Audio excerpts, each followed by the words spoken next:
Break Fix Podcast is all about capturing the living history of people from all over the autosphere, from wrench turners and racers to artists, authors, designers, and everything in between. Our goal is to inspire a new generation of petrol heads that wonder, how did they get that job or become that person? The road to success is paved by all of us because everyone has a story. For over 2 decades and across 2 generations, Owner's Pride has been at the forefront of protection technology for all types of vehicles. Founded by detailers who have worked for and within dealerships, body shops, and direct-to-consumer auto care studios, Owner's Pride has never stopped listening to their clients, which means they've never stopped innovating their products and services. With us to discuss the evolution and story behind Owner's Pride is Dan Williams, partner and president of business development at Owner's Pride, as well as the host of the Owner's Pride podcast.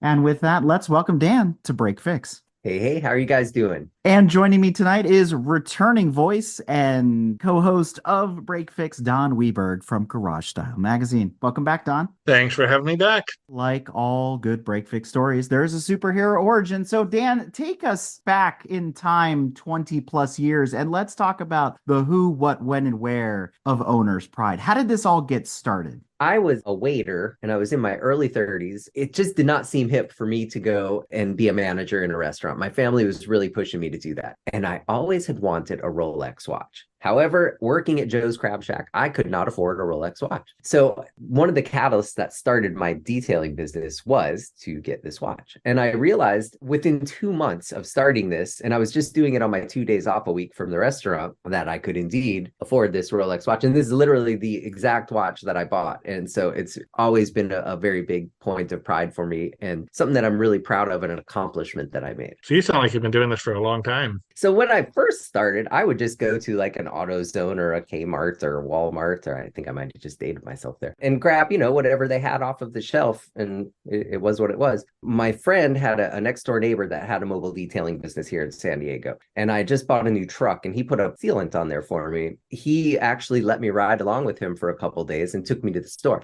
When I started professionally detailing, it was all with Pro Products, Buford Pro, that company. And from there, I went to a Mobile Tech Expo, which is one of our industry trade shows. And this was probably in about 2007. I had gone to a seminar for Dr. Gadusi, who is the CEO of a company called Opticoat, which is where I used to work before here. And I told my 2 employees that I had with me, let's start a secondary business. It's called SoCal Detail Supply. I still have that business to this day. We went in to become distributors for that company. When I was at Opticoat, the company before here, and how I learned about all this stuff was the CEO of that company wanted a dealership F&I program. And all I could see was money signs when he talked about that. And so I headed up that project. And what I did to build that program out was I noticed that they had industry trade shows for the F&I world. They have Industry Summit, Agent Summit, NADA. So I started asking for him to send me to these shows. And I didn't know anybody in there or really anything about that industry. But what I would do is I would watch the speakers on stage talking. And in between sessions, I would go up to people that asked good questions of the speakers. And I would say, hey, that point you made about blah, blah, blah, blah, blah, blah.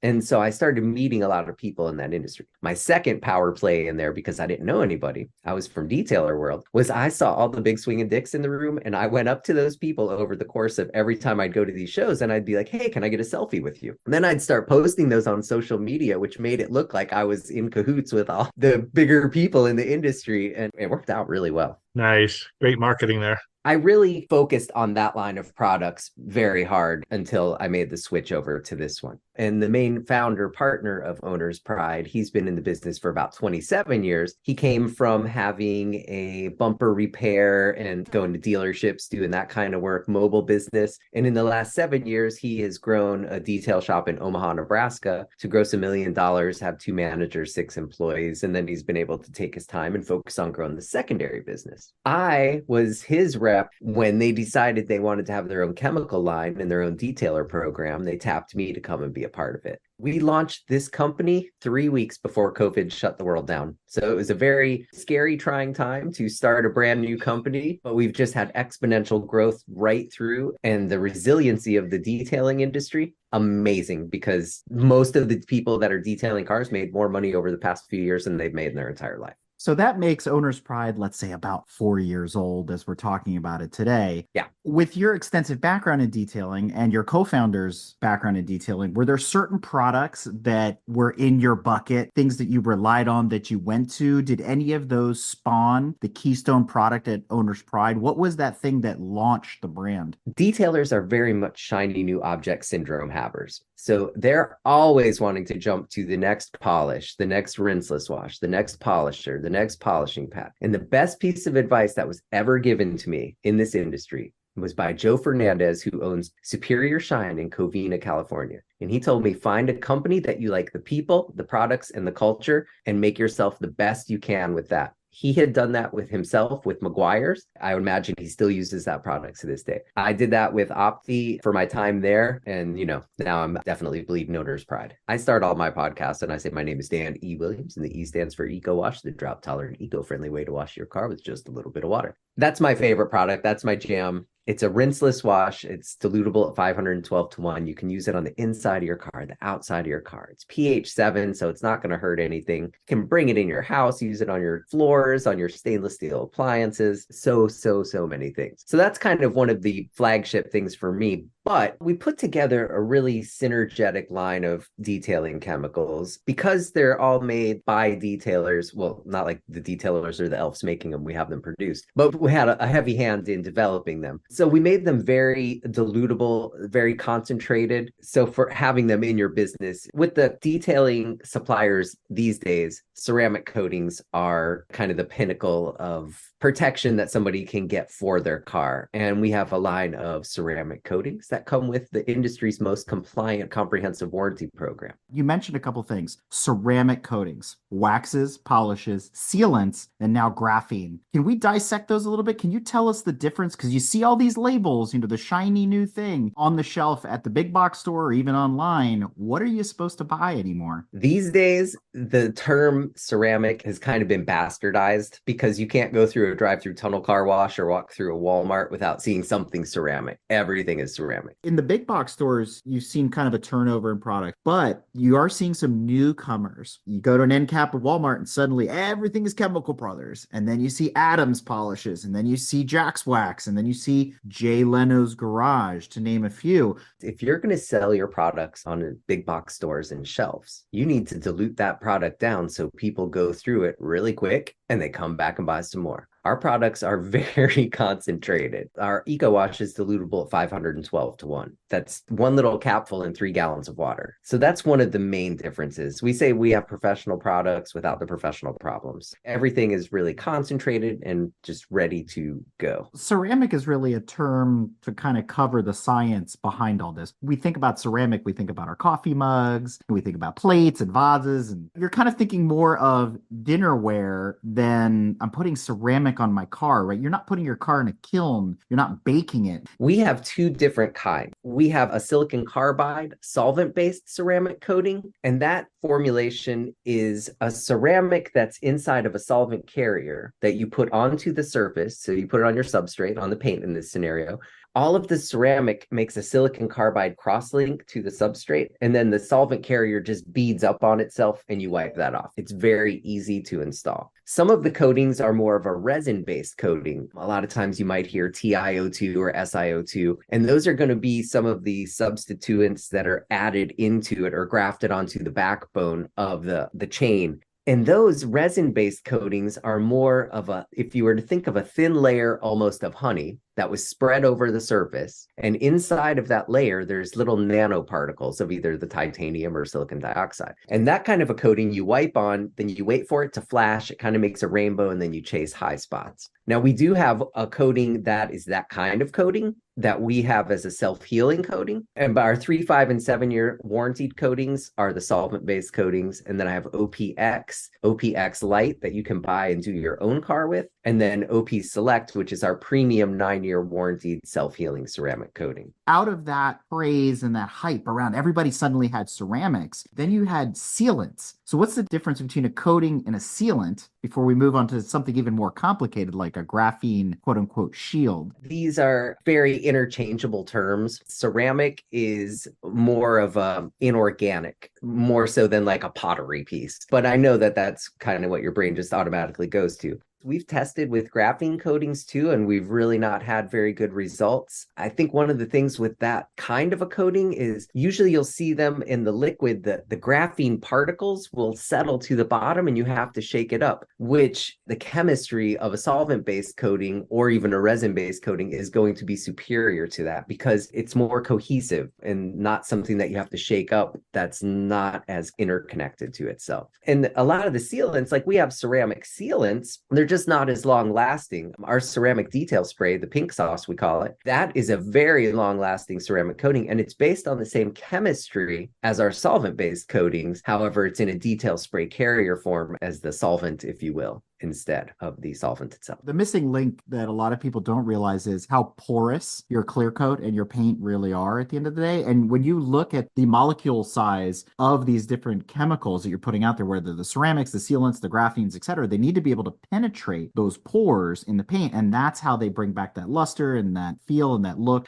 The science behind this is really, really interesting. And I think we take for granted too, the old school thinking, I got my Meguiar's gold class paste and I put it on with a sponge and it's thick as butter. And you're not really thinking about, well, was that just sort of taking care of the surface or was it penetrating underneath? A really big misconception that a lot of people have, and I hear even detailers talking about this all the time, is that the paints now with environmental restrictions on them have become water-based and that they're a lot more fragile than they used to be. And I've spewed out this nonsense myself multiple times. I did a podcast interview with a guy from Sherwin-Williams Auto Paint, and I did one with 2 reps from PPG, and they really kind of set me straight on this whole thing. The color coat of the paint is indeed a waterborne paint now, but the clear coat is still a urethane, so it's really not any more tender. One of the things I also see detailers do that it just drives me crazy is they sell a ceramic coating as it'll stop rock chips and meteor strikes and car accident impacts, and it's really not like that. For the guys that say your paint is not going to scratch, they're measured on a hardness scale, which is actually a pencil lead scale. Essentially, if you were to think when you were back in school and you were taking your little Scantron test and you had your number 2 pencil, they test as the lead number goes up, I believe it goes up to 10, that the lead is harder. So what they do is they take a substrate, the paint in this situation, and they put a load on it and they drag it across until the lead is hard enough to scratch it. So a lot of the coatings will say that they're 9H and on a hardness scale, but they're kind of implying that it's on the Mohs scale, which is a mineral hardness scale, and that would be moissanite and diamond. First of all, none of the ceramic coatings are as hard as moissanite and diamond. Second, it's a very, very thin layer that's, measured in microns on top of a substrate that's about 4 on a pencil scale. So if you were to take a piece of tin and put it onto a sidewalk and step on it, you're going to kind of take on the characteristics of that cement that's underneath of it. But if you put that same piece of tin onto, say, some grass and walk on it, you're going to adopt the characteristics of the softer substrate. The reason that ceramic coatings don't get as much marring and scratching over time is because they release dirt easier and everything just kind of releases off of the paint. I'm glad that we're saying that in front of a lot of people because it really just drives me crazy. And I think it sets a lot of people up for failure when they get a product like this. And it is a costly product. And the care and maintenance of a ceramic coated or sealed vehicle is different than, let's say, your general wax or polish type of setup, right? I've heard of things like ceramic crackers. You go back to the classic powder tide and that will break apart the quote unquote seal that the ceramic creates. Is that fact? Is that a myth? If you polish the car, it's going to remove the coating. That's the only way that these ceramic coatings come off is via abrasion. We're 15 plus years into ceramic coating, so there's a lot of great ceramic coatings out there. But one of the things about them is they're made to absorb impacts from acids and enzymes, be it higher or lower on the pH scale, and to seal the paint up so the UV rays aren't fading it out and your color's dying. As far as washing the cars, the safest way to wash your car always is going to be to take it to your professional detailer and have them baby it for you. That's like going to the salon and getting your nails and your hair done. That's the way to go. Second is going to be to wash it yourself in your driveway with some Owner's Pride Eco Wash. That's how I do my own, and some ceramic detail spray. That's literally how I wash my own. You see a lot of guys using either aerators or foamers or some sort of spray system for the soap. Does the Eco Wash sud up like that, or is it more like a traditional soap? We have the only rinseless product that it's just jam-packed with emulsifiers. So if you put it into a foam cannon at a little higher concentration, it actually does make a really thick foam that you can foam onto the car. And I believe it's the only rinseless wash that does that. I get my foam cannon, I put your product in it, I blast my car, I walk away. Well, then you're going to take something and wipe over it, because the emulsifiers are going to loosen all the dirt and its foam is going to start dripping down. Take your towel and wipe it. Then you can just dry the car off. Do you have a specific formulation as a wheel cleaner as well? I would use Decon X on my wheels. Traditionally, people have used like ammonium bifluoride acid on the wheels, which is a derivative of hydrofluoric acid. And it's really kind of dangerous. I've struggled with some arthritis problems myself. Being it's not genetic necessarily, I think it's because in my younger days of detailing, I was a little bit willy-nilly with the acid, and that could possibly be a thing. So if you're going to use a stronger acid like that, then for goodness sakes, make sure that you wear something over your face and your eyes and your hands. But Decon X is going to be 6.7 to 7.3, and it's going to be very safe. Also, back in my detailing days, I could not tell you how many Mercedes brake calipers I stained with acid. Decon X will not do that. It's a definite contender for our next battle against brake dust competition that we do every year. The difference in the way we carry on that competition is we're using battle-tested race wheels where the brake pad material is way more caustic than anything that's on the street. The wheels are running at higher temperatures, things like that. It oxidizes almost immediately. God forbid it rains, because now you've got stuff just baked onto those wheels. So it's really cool. Every time we get new products in, we battle them against our previous champions and stuff, when there's been some surprise turnout. So I'm really looking forward to bringing in some Decon X and seeing how it does against a lot of the other products that we have stacked up for this year's competition. Well, gosh, I am too. So let's make sure that we get that in there. I did really kind of a fun experiment 4 or 5 months ago. I had seen somebody make a post that using the acid on the brakes itself would deteriorate the brake pads and the metal on that. So what I did is I went to the auto parts store and I bought some little motorcycle brake pads. I just want something cheap because I was going to do a test. And I took one glass Pyrex dish with some Decon X in it, and I put it in there, and it indeed turned purple. And then I took ammonium bifluoride and I put the other brake pad in there. Kind of wore all the paint off of the brake pad that had the ammonium bifluoride side, but it did not degrade it like I thought it was going to. I really thought that the brake pad itself would start to crumble, and I left it in there soaking for a week. What happens when you apply heat? That's an experiment for another day. I would pass off on saying, I would say, go to a touchless car wash. Because a lot of times if you go through the tunnel car wash with the brushes, even though they use almost like a wetsuit material now, and it's not like old school nylon brushes, but still stuff can get in those and it can mar your paint a little bit more over time. You have products as well for marine and aerospace, which is very, very cool. But for a novice or just starting to try OP, what would be a good starter set? Let's just say, okay, I'm a Mother's man or I'm a McGuire's guy. I want to try OP. I want to take a walk on the wild side. Dan, what would you say? Okay, Don, I want you to use this, this, and this first. Just try this. What would be your starter kit? I often say on my podcast, if I was stranded on a desert island with my car and only 2 products, it would be Eco Wash and Ceramic Detailer. I would be lonely, but my car would be on point. So that's answer number 1. That's literally what I use to wash my own cars. Fantastic. I can't express my love for Eco Wash enough, but it's real. It's real. And then if you wanted to like really try our products, we currently have a sale right now on like a box kit that has 7 products in it, and it has everything that you need to take care of your car. And I kind of mentioned this before,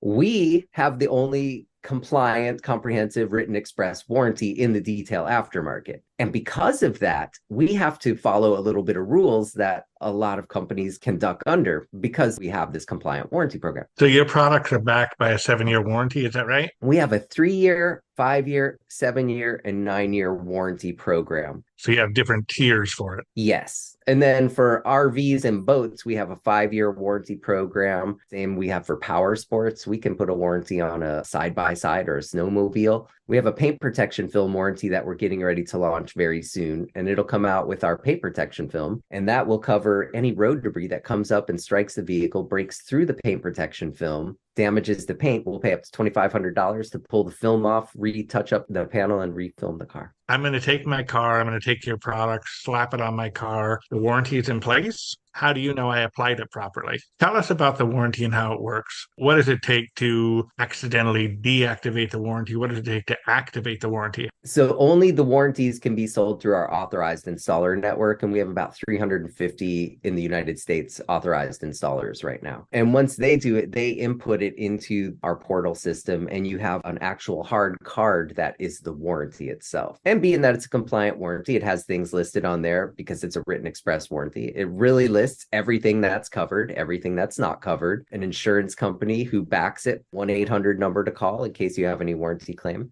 an aggregate that you're working towards if you have any warranty claims. And here's what's really, really cool about it, what gives me a lot of confidence. If you were, say, in Florida and you got your ceramic coating from somebody in Florida and that detailer went out of business, what are you going to do? Well, with Owner's Pride, you're going to call this 1-800 number and we're going to take care of you.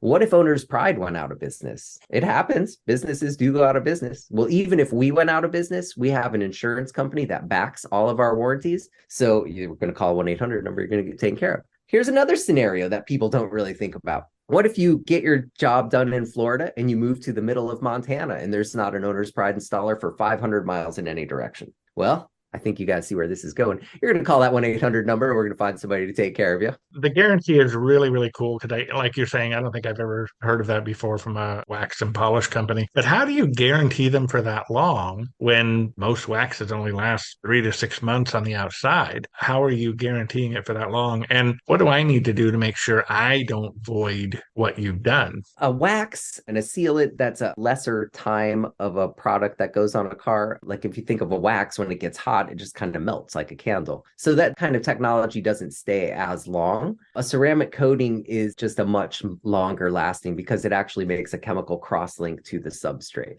As far as the warranty itself, because it's a compliant warranty, there's really not a whole bunch of hiccups in there that are going to get you. We know that there's going to be a 1 to 3% warranty rate claim. That's just kind of the industry standard, and we're going to pay some of them out. As a matter of fact, if there's a company that is selling a warranty, and some of them do use the word warranty, if they were to switch it over and use the word guarantee, like you're saying, that would make them absolutely compliant and okay. But the word warranty comes with a different set of rules. But really, the only things that would mess you up in there, again, if you have damage on the car, I believe it gives you 60 days of noticing the damage that they want you to report that. Now, there's really no way that if it was 100 days, nobody would ever really know. But it's on there for that. But there's not a whole bunch of get-yous because it's an actual compliant warranty. We're really trying to do business a little bit different. We're really talking about ceramic coating. We're not talking about waxes. Correct. And as a matter of fact, we don't even have a wax. I literally have not one single wax product in our line. So let's go back to what you were saying, though. You ceramic coat a car. The customer goes out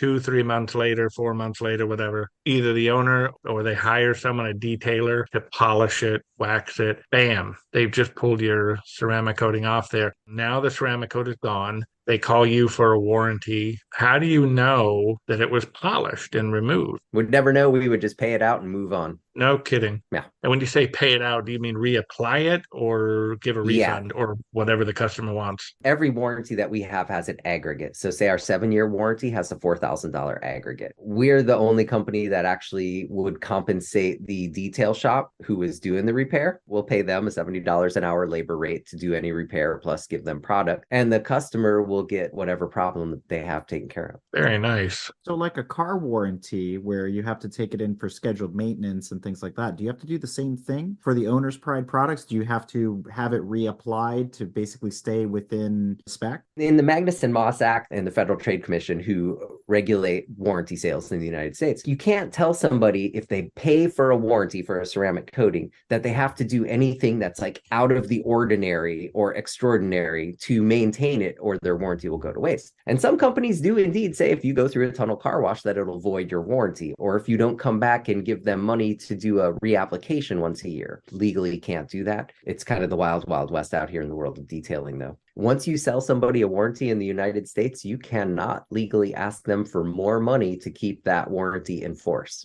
Once you have it, you have it. Dan, looking over your website, there are a lot of products with unique names. Slick, OPX Light, Decon X, Spotless, Superwash. Look, I was a valet and a bouncer for years, and I'll tell you something. A lot of the guys I work with had names just like this, okay?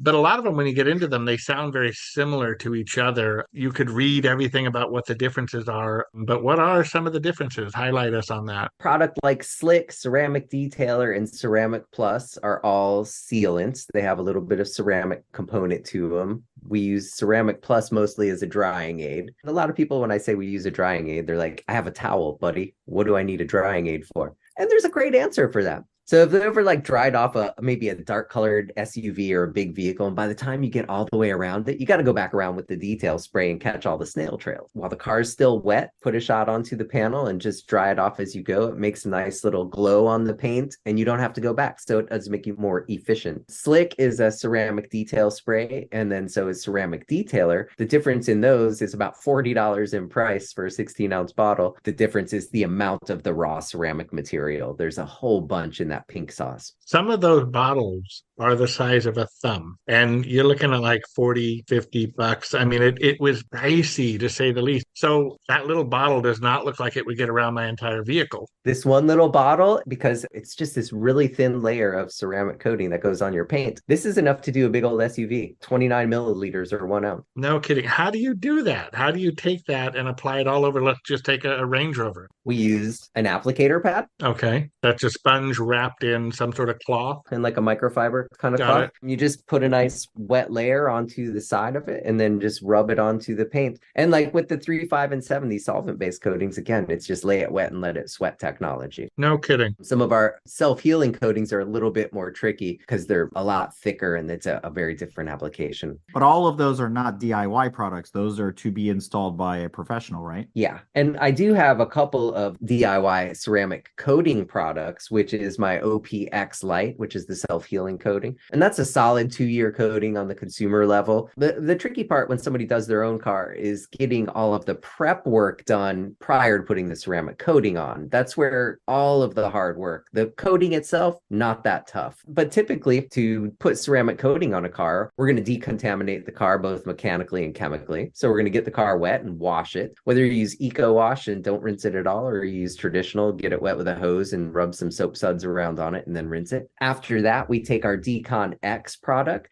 And Decon X is a thiol based. Thiol is a derivative of sulfur. So it stinks. It smells like farts, cherries, and feet. It's pretty stinky. And money, because it is a really cool product. But what it does is you mist it onto the car and it attacks all of the ferrous oxides that are embedded into your clear coat. So if you were to think about, you're driving your car down the street and you hit the brakes and it smashes against those calipers and then brake dust forms, this vacuum is behind your car. You stop and all the dust falls down onto your car. And then it just embeds in your clear coat. And some people, I don't know if you've ever done this, but if you feel your paint and it feels like it has bumps, feels like you're reading a Helen Keller novel, that's fallout that's embedded in the clear coat. Decon X just melts it away. So as soon as it hits it, it starts turning red. It just makes it look like the car's bleeding. We use that in tandem with a clay towel or a clay bar. A clay bar or a clay towel will shear all of the fallout off. So if these little nubs on my fingers were pieces of fallout, it's going to kind of shear everything off. But you'll still have the stuff that's in the pores, kind of like the pores of your skin.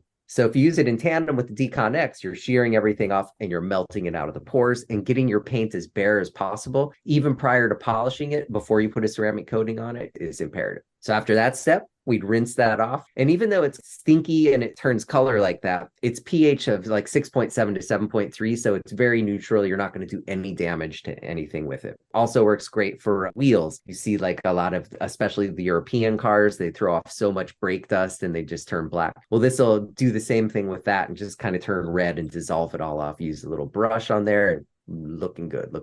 So the next thing I do is I rinse the car off, and then you're going to want to use Spotless. Spotless is a very light acid, and that is a mineral deposit remover. If we think of the scenario, maybe you don't have big chunky water spots all over your car, but in that scenario that we talked about a little bit ago, where we dried the car off with just a towel and we had water remnants on there, over time, if that's how you're washing and drying your car, you can really build up minerals on the outside that you can't even see. And I would argue, before I polish a car, I want to make sure that I get all of the metal pieces off so they don't get stuck in my polishing pad in my compound, as well as any minerals that are on there, because I don't want those to be mixed in either. You can schmutz it around with a brush or just let it dwell and then rinse that off. And then the last step that you're going to do before polishing a car is, if there's any oily or greasy dirt or anything like that on there, we're going to use some of our grime or clean. Grime is a heavy duty degreaser. So if you have a big road tar or something on there, it'll move that off. And clean is about 11 on the pH scale, and it's an all-purpose cleaner. I would rinse that part off too, dry the car off. Now you're ready to polish. So do you guys carry a polish then? Do you have a mid-step before you go to the coating? Oh, yeah.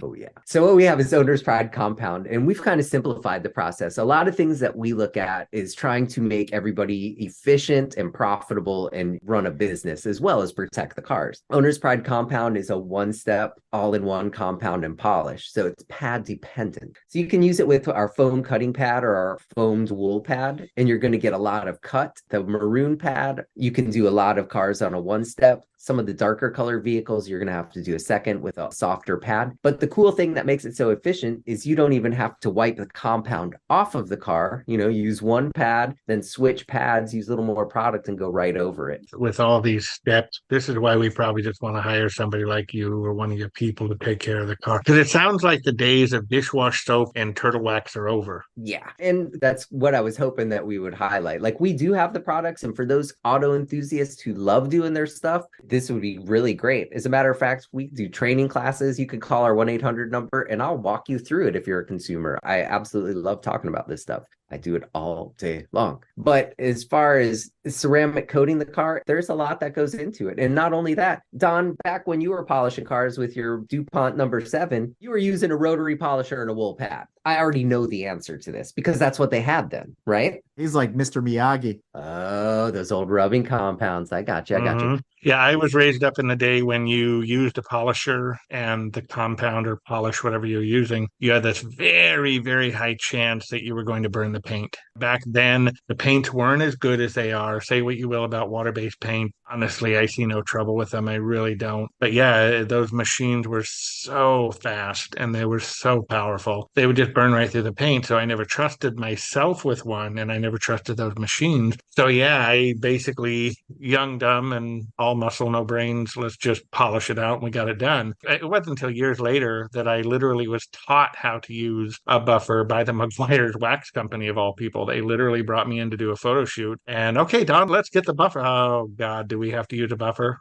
Oh, how do you do it? My hands, right here. And oh, no. Come on. We'll show you how to use a buffer. You're never going to burn paint with this buffer. It's a brand new type of buffer. Oh, really? And yeah, they showed me that buffer technology, like everything else, had evolved. And that was what gave me the confidence. Don's not alone in this camp. And he found out recently that I still don't use a buffer and went out of his way to get me one. And then I got to learn how to use it. But I still do it the old fashioned way. But I also grew up and still use products that require that more genteel approach, where it's like you need to do it by hand. You need to spend time with the car. It is a system. They do work together, things like that. My fear too is with some of these other products is, man, the minute I put the buffer on there, I'm going to end up burning the paint, or so I'm going to have some sort of adverse reaction. So it's sort of like I learned how to do it a certain way and it works and it comes out great. So I'm going to keep doing it that way until maybe I switch to a different product. You guys are fun. This is just a fun conversation. My gosh. Okay. Polishers. So back then we had rotary polishers, right? And you're right. Those are more dangerous of a polisher because it's just going in a forced rotation and it creates a lot of heat. You sit in one spot for too long, you could burn right through there. Also, body shops, they still use those predominantly. So they'll do a body repair. They put paint on the car. They use their 3M in the purple bottle, which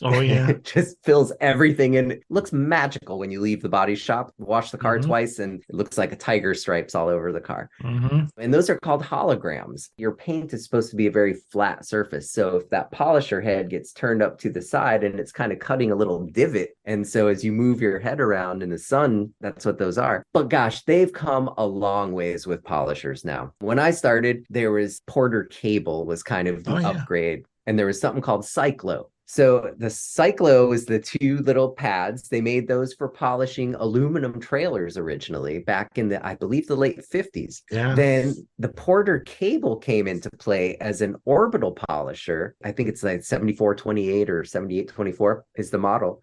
And it's a little sander, but it has about a 7 millimeter throw. So it has a very small throw. I bought a Fez tool, ROFEQ 150, which is both a forced rotation and an orbital. Later, Flex came out with a similar polisher that's a lot more known in our industry, woodworking tools. But that Fez tool is an army tank. I'll tell you what, that is a really cool machine that I have. Fast forward a little bit more. Jason Rose was one of the big people from McGuire's. I don't know if that's who taught you to polish, but he's at Rupes now. I'm doing a training class with him in Colorado in a couple months. Yeah, they have a beautiful facility up there. They came out with like a really big game changer in the entire world of polishing. The 21 millimeter long throw polisher. So now it's not a forced rotation, but that orbit is 21 millimeters, which really has a lot more travel. And you can get a lot more correction done, and it's a lot safer. I venture a guess you could put that polisher in a brand new person's hand, and as long as they don't have something that they're going to run into or go over trim, maybe really anybody could polish with that thing. It's really, really nice, and you've got to try to hurt the paint with it. As we've talked about the evolution, not only of polishers and equipment and gear, but the chemicals themselves, we're also starting to see an evolution in the way we paint cars. And there's one company in particular that is taking a step completely away from paint and going to wrapped cars from the factory. And you're seeing more and more wrapped cars on the road.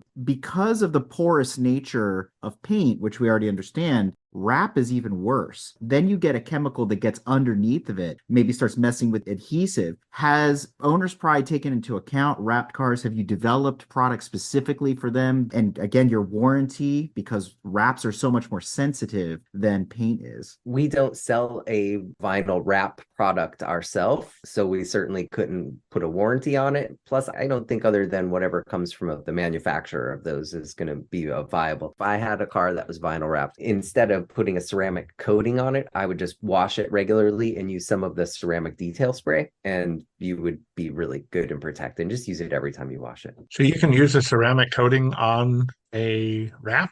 Yeah, you can. I've seen a lot of guys put it on like rally stripes on some of the cars, even like a matte finish. It doesn't add an extreme gloss to it. It just keeps a nice sheen, maybe makes it a little bit darker in color, a little bit richer, but it does still offer some protection on there for you. It offers some UV protection from fading and a lot of other things. I was alluding to the one manufacturer that is now starting to wrap their cars from the factory, and that's Tesla. And so that invites us into a conversation about EVs. And both Don and I have heard that there are some unique properties to EVs, especially non-hybrid pure EV vehicles, where they're actually doing some advanced body and chassis grounding. And so it has these interesting ionization properties where people are claiming that wax actually doesn't adhere to the bodies of these EVs. So I'm wondering there, have you come across this? Is this myth? Is this fact? Are there challenges with EVs, especially with the Owner's Pride products? I've not heard anything about this. Kind of makes me think of like if you have a boat that's sitting out in the ocean, you have that chunk of zinc that sits on the back of it, in the water. But I don't really know. I haven't seen any Teslas clanging around a chunk of zinc behind it.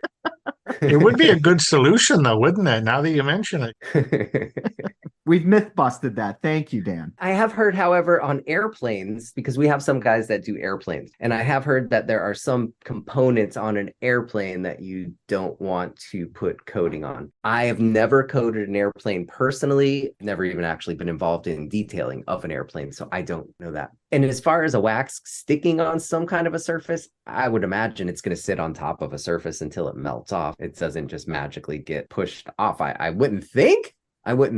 But I think a ceramic coating is going to be superior over a wax every time. And it's an interesting dilemma that Tesla is specifically faced with, because as we know, they've had issues where the paint is literally falling off the cars, which is why they're going to wraps. And, there is a cheaper side to that from a cost perspective, too. I mean, there's a lot of speculation of what the heck is really going on. It does lend itself to a very interesting question about, well, do other EVs suffer these problems? What are we faced with now as we're starting to change the way cars are built? And the paints of today, as you already said, are different than the lacquer paints of a Packard of the 1930s. I mean, those paints will stand the test of time and then some. So it's really interesting how all this is changing and playing out. And then, okay, Elon, so he wants to be putting wraps on cars, for goodness sakes. Now he brings out his truck and it's like your DeLorean. It's all stainless steel. You guys are going to have to make a product for that. Yeah. I know. I mean, obviously the end caps of a DeLorean are a urethane product with paint. I mean, honestly, DeLorean people, for the most part, use household products. They use Barkeeper's Friend is one of the biggest ones that they grain the DeLorean with it. There's one guy out there who uses Pledge, of all things. He literally grabs his Pledge and sprays it on there,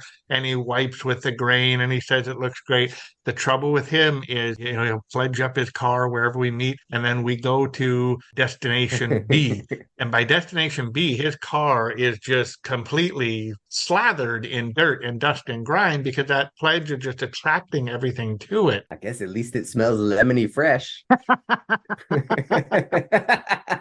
Yes, that's true. But we try to avoid lemon references to DeLoreans. We try to get away from that, We have enough problems already. This is an interesting dilemma. It maybe wasn't a big deal 40 years ago, but if Cybertrucks are going to be as popular as people think they are, now we got an issue of carrying and feeding for a stainless steel finish. But is there anything you recommend, either from your product line, that would be good for the stainless that maybe we don't know about? My wife uses Eco Wash on our stainless steel appliances, and it works really, really great. So I'm going to say Eco Wash for one. Number two, what the heck do you put on a stainless steel? That's a great question. I had an interview with Carlotta Champagne, and she was talking about hers, and I think she said that she uses oven cleaner. Yeah. And I just saw a really interesting discussion about this in a detail forum. And they were talking about, because these things are stainless steel, it's such a hard metal. We have a metal coating. I don't really know how viable it'll be if it can really grab onto that really hard surface. Maybe paint protection film is the way to go on these things. So you're basically wrapping it at that point. Yeah. What's interesting is I think the stainless steel of the DeLorean 40 years ago is a different caliber and quality of stainless steel of what's being put out today, because I've been around Don's car, I've driven his car, we were tooling around and hooning in it. But the difference is that when you would open and close the doors, you touch it, it didn't have that marring effect. It didn't leave a lot of handprints. You look at a modern appliance in your kitchen, and the minute you touch your dishwasher, my hands weren't dirty. Why does it look like this? And so people are saying the same thing about the quality of the stainless on the Cybertrucks, the ones that are running around, the day one editions that are out there. What we really need is that anti-marring, anti-fingerprint protection more than anything, because stainless, clean, dirty, or otherwise, it's really hard to tell. I'll tell you one product that everybody wants or they try to get from their appliance cleaning stuff are those little wipes that come out of the plastic baggie. My God, we could sell those all day long to DeLorean people, because then they've got their little wipe. They just wipe it and they're done. They throw away the little cloth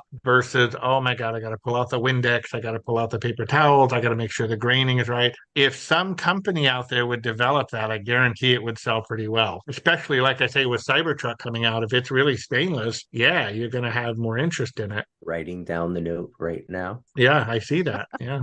One thing I was wondering, Dan, coming from a detailing background, OP offers the opportunity to become an installer. Tell us about that. How do we become an OP Pro? We have a network of authorized installers. To become an installer, you have to have a business license and insurance, be running a legitimate business, because we're selling a compliant warranty program. We reach out and have a phone interview and get a feel for what they need and what they're looking for and what problems they'd had before, and see how we can fix it. And if we're a good fit, if it's a good fit both ways, they have to buy a starter kit and they get listed on our installer map. And we have a private group, and we offer business coaching inside of our network, which is really cool. You obviously wear many hats at Owner's Pride, and one of your other jobs is the host of the Owner's Pride podcast. Now tell me, for those of us that are hearing about this for the first time, is this show just about like waxes and polishing? Like, are you going off the deep end talking about this kind of stuff, or what's the show all about? So with Owner's Pride podcast, and I've been doing a podcast essentially since about 2017. When I came to this company, they wanted me to do one here as well. Instead of just being for detailers and like staying in a really small niche group, I have a lot of connections to people, and I'm able to bring in, I've had Al Unser Jr. on, Paul Page, who's the voice of the Indy 500. I've had Mike McAllowitz, Joey Coleman, Marcus Sheridan. These are all authors. A couple of Playboy models have been on here that have really neat car collections. So we've kind of expanded and opened this thing into more of all things auto enthusiast. The reason that we do that is we can touch different people and it puts our name brand right in front of their face. Gosh, stories of people who are successful and have done really great things or written great books. They're just incredible guests to have. Well, then we'll treat this as an unofficial crossover, and maybe you'll see us on one of the Owner's Pride episodes in the future. Oh my goodness, absolutely. I would love to have that happen. When we look at this long journey that you've had in the world of detailing and now with Owner's Pride and the business development side of things and the podcast and everything that's going on, you got a pretty full plate. So what's next, Dan? What's next for you? What's next for Owner's Pride? Anything you could share with us? Some spoilers, maybe? I've been working really hard on building a structured coaching program in Owner's Pride, and I got certified with Mike McAllowitz, Fix This Next. It's just such a great system. And all of the people who do coaching in our space, kind of like the podcast, they do it in a group where you maybe watch videos or you go to a group thing, and they're really just pushing marketing stuff and trying to take people's money. We charge a very fair price. And what we do is we use a tool to assess and find the most vital need of a company. And then we work together to set a plan that we can measure and nurture and follow through to repair whatever that problem is. And then we move on to the next thing. All the while, we're still putting all of the components in the business, but it's very focused on fixing one problem at a time. Because I think a lot of business owners' biggest problem is they don't know what their biggest problem is. Well, Dan, we've reached that part of the episode where we like to ask our guests any shout outs, promotions, or anything else you'd like to share that we haven't covered thus far. Out of everything that we do, my favorite part of it is I get to really help a lot of them younger people who are newer in business start to realize their true potential and actually grow and scale a business and take care of their family. Because this is such a blue collar industry, a lot of people start, if you have a bucket and some soap and a towel, you can have a detailing business essentially. A lot of the guys focus so hard on becoming the best polisher and being the technician that they really skip over the business side of it. And we can come in and we help these guys realize the business, and then they actually scale their business. And there's not a lot that's more rewarding for me out of this industry than that. If you do have a small business and you're interested in any of that side, you can go to ownerspride.fixthisnext.com and you can take the assessment, and we can either work together or you can just find out what's going on with your business. Second, Owner's Pride podcast. It's available on YouTube and everywhere that you can listen to a podcast. Please do check it out. Ownerspride.com is our website. You can go there and get products. You can find an authorized installer. You can apply to become an installer. I think that's about that. Owner's Pride carries a comprehensive line of professional finish care products for owners who want to protect their investment, maximize value, and maintain a lasting impression. With decades of scientific research combined with a field experience in professional auto detailing, they have developed the ultimate in cleaning, protecting, and maintaining the finish of your vehicle, boat, motorcycle, RV, or ATV. A better than showroom shine with 10 times the surface resilience, an Owner's Pride finish will outshine and outperform your expectations, guaranteed.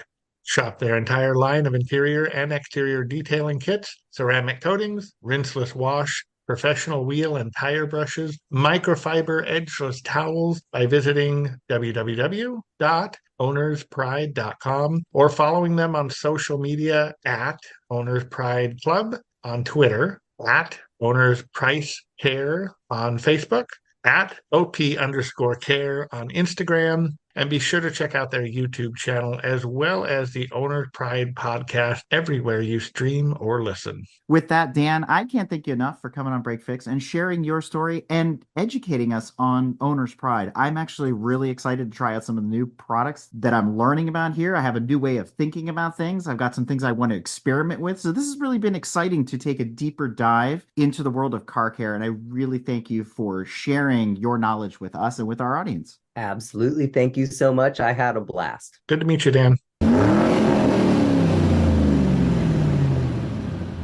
We hope you enjoyed another awesome episode of Break Fix Podcast, brought to you by Grand Touring Motorsports. If you'd like to be a guest on the show or get involved, be sure to follow us on all social media platforms at Grand Touring Motorsports. And if you'd like to learn more about the content of this episode, be sure to check out the follow-on article at gtmotorsports.org. We remain a commercial-free and no annual fees organization through our sponsors, but also through the generous support of our fans, families, and friends through Patreon. For as little as $2.50 a month, you can get access to more behind-the-scenes action, additional pit stop minisodes, and other VIP goodies, as well as keeping our team of creators fed on their strict diet of Fig Newtons, Gummy Bears, and Monster. So consider signing up for Patreon today at www.patreon.com/GT Motorsports. And remember, without you, none of this would be possible.